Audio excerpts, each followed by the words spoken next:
Hi everyone, it's Coco. Today I want to walk you through how to create this blinking lights Arduino project, which is perfect for beginners. First I'll show you how to make this version where you only have the light blinking. Then we'll take it a step further and add a button, so when the button is held down, the light is on, and when the button is no longer being pressed, the light turns off. Before we get started, let's make sure we have everything we need. For this project, you'll need a microcontroller. I'm using an ESP32 Nano, but honestly, almost any microcontroller should work. Just make sure it's compatible with the Arduino IDE. You'll also need a breadboard, which is kind of going to serve as your workspace. A breadboard is really nice because it allows you to build a prototype without having to permanently solder anything together. You'll need an LED light of any color that you choose, a 220 ohm resistor. You'll need some jumper wires. The ones that I'm using are female to male jumper wires. And if you want to do the second part where you take it a little bit further, you'll also need a button. Let's start by wiring up our components. If you look at your LED light, you'll see that one pin is longer than the other. The longer pin is the positive side, called the anode, which receives power, and the shorter pin is the negative side, or the cathode, which connects to ground.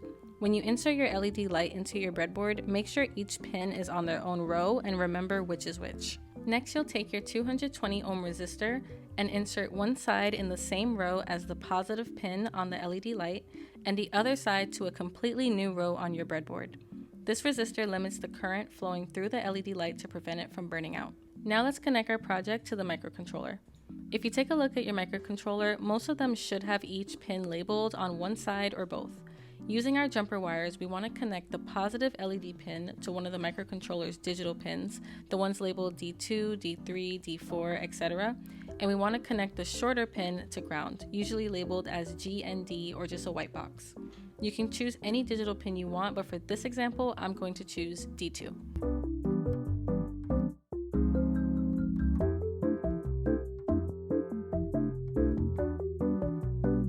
Now that we have our components wired up, it's time to write some code. Open your Arduino IDE and start a new sketch. Your code should look like this with only an empty setup and loop function.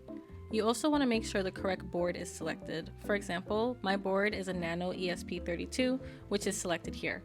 If you don't see your board, you should go to your library manager, look up your board name to find the library you need, and make sure it's installed. Onto the actual code, let's first create our setup function. This function runs one time when your microcontroller first turns on. Because we have an LED connected to digital pin 2, we need to configure this pin as an output. This tells the microcontroller to send signals out to the component through this pin. To do this, we'll add the pin mode function with the values to and output. That's all we need for the setup function, so let's move on to our loop function. The loop function repeats code endlessly after setup is done, and it enables your program to constantly read updates, update logic, and control outputs while it's still running. This is where we want to add our blinking logic. Let's add the first part that allows our LED light to turn on. To turn on the LED, we use the digital write function and give it two pieces of information. The pin number, which in this case is 2 for digital pin 2, and the state, which in this case is high to turn the LED light on. This tells the microcontroller to send power to that specific pin. Then we add a delay function right underneath it to pause our application for 500 milliseconds, which is half a second. Now, after half a second, we want our LED light to turn off. We'll use the digital write function again and pass the same pin number 2, but this time, instead of the state being high, it'll be low. This tells the microcontroller to send a signal through digital pin 2 to turn the LED light off. This loop function is going to run over and over again as long as the project is on, resulting in the LED light blinking. Now, the only thing left to do is to build your sketch to make sure there aren't any errors and upload it to your microcontroller. Once it's uploaded, this is what your project should look like, meaning you've just completed your blinking lights project. Good job!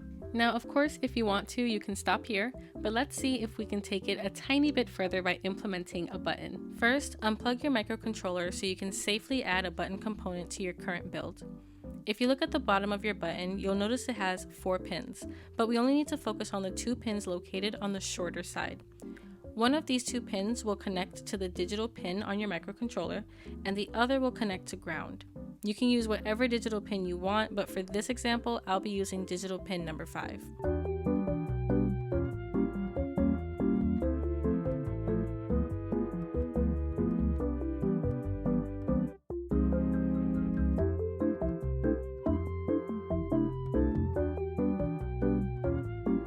Now that we've added our button, let's update the code.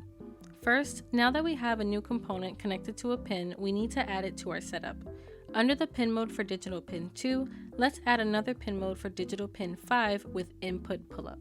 Within the loop function, we no longer want the button to blink, so let's remove this code completely and change the logic a little bit. First, let's make a Boolean variable called button state so we can keep track of the button when it's being pressed. When a button is being pressed, it's in a low state. When it's not being pressed, it's in a high state. And if you remember, when an LED light is on, it's in a high state, and when it's off, it's in a low state. So let's add an if statement that reads, if a button is low, meaning it's currently being pressed or held down, the LED light which is located on pin 2 should be high or on. When a button isn't being pressed, the LED light should be low or off. And that's it. All you have to do now is build and upload your code to the microcontroller, and once you do, this is the behavior you should see.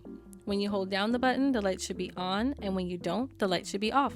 That's all for this video. Thank you so much for watching. Make sure to like and subscribe for more tech content and comment your thoughts and questions. Keep learning, keep building, keep having fun, and I'll see you all again very soon.